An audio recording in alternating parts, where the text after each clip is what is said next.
Les manifestations de Gilets jaunes, c'est un mouvement social porté avec, au début, des revendications.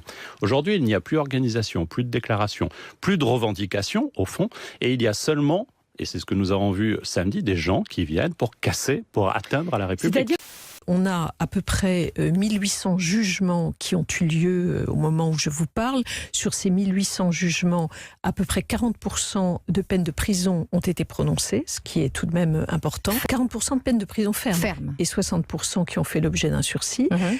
Je pense que nous avons collectivement, en tant que responsables politiques, ceux qui sont élus de notre pays, à l'Assemblée nationale, au Sénat, qui ont des responsabilités éminentes politiques, doivent être solidaires de l'État dans le maintien de l'ordre. On ne peut pas accepter qu'il y ait des casses comme celle-là. Et ceux comme Jean-Luc Mélenchon, qui contribuent à cautionner ces agissements, sont d'une certaine façon complices de ces casses. Je le dis aussi, il y a une loi qui s'appelle la loi anti-casseurs, dont j'entends beaucoup nos oppositions s'émouvoir de ce qui s'est passé samedi, et dont beaucoup qui s'émeuvent depuis samedi ne l'ont pas voté, l'ont condamné, l'ont considéré comme liberticide. Cette loi en vigueur aurait permis sans doute d'avoir des éléments émeutiers moins nombreux sur les Champs-Élysées samedi dernier. Quelles vont être les conséquences sur la croissance de l'économie française, de ces manifestations, répétitions de ces violences, et de l'image sur la France, vous en parliez? Alors on dit que c'est autour de 0,2 points de croissance, c'est-à-dire à peu près 4 milliards d'euros. C'est d'autant plus déplorable, excusez-moi cette expression, que la croissance française reste très forte. Nous ferons 1,4% cette année. Mieux que l'Allemagne, hein. Enfin, mieux que quasiment tous les pays européens.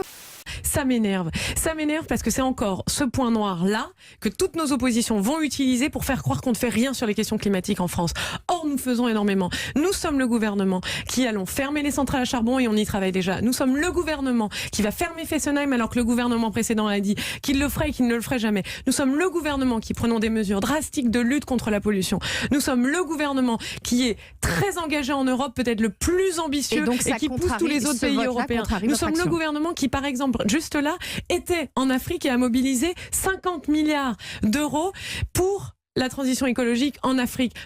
C'est quand même un problème que les poids lourds qui traversent la France, en particulier les poids lourds qui ne sont pas des poids lourds français, ne contribuent pas du tout à l'entretien des routes. La question se pose et que du coup peut-être qu'il faut trouver un mécanisme qui permette de répondre à ça me paraît complètement légitime. Ça veut dire...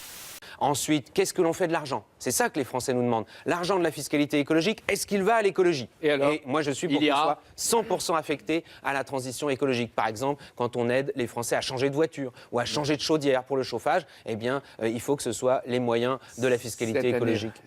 J'ai énormément d'estime pour Nathalie Loiseau, que je connaissais d'avant sa nomination au ministère.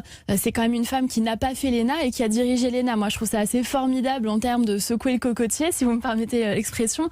C'est quelqu'un qui a beaucoup de répartie, qui est extrêmement fine, très brillante et surtout extrêmement compétente sur les sujets d'Europe, ce qui est la première qualité qu'on va demander à une tête de liste pour les élections européennes.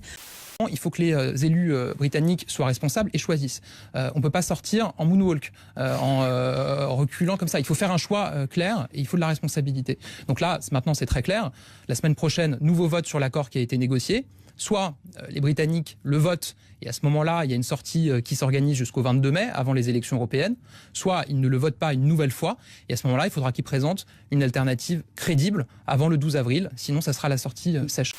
Sur l'âge de départ, il y a un âge où l'équilibre du système, c'est plutôt 63 ans et demi. Donc nous avons mis en place la liberté de choix à partir de 62 ans et en disant aux personnes, si vous souhaitez partir un peu plus tard, on va majorer vos points de pension. L'objectif de la transformation, c'est plus de lisibilité sur les droits que procurent les cotisations. C'est un système plus simple, c'est un système plus équitable entre les Français où 1 euro cotisé donnera les mêmes droits à tout le monde, ce qui n'est pas le cas aujourd'hui. Nous savons qu'il y a énormément de différences selon les statuts, selon les régimes. Et donc c'est un système plus simple, plus équitable, universel et plus juste. Nous avons besoin d'analyser toutes ces contributions.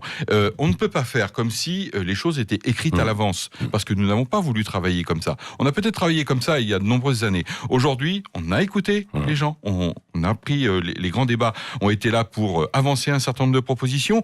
Aujourd'hui, il faut mettre en commun ces propositions, regarder quelles sont les propositions qui ressortent le plus, faire une mise en commun, et ensuite, le gouvernement, cela a été dit, à partir du mois d'avril, mettra et proposera un certain nombre de mesures.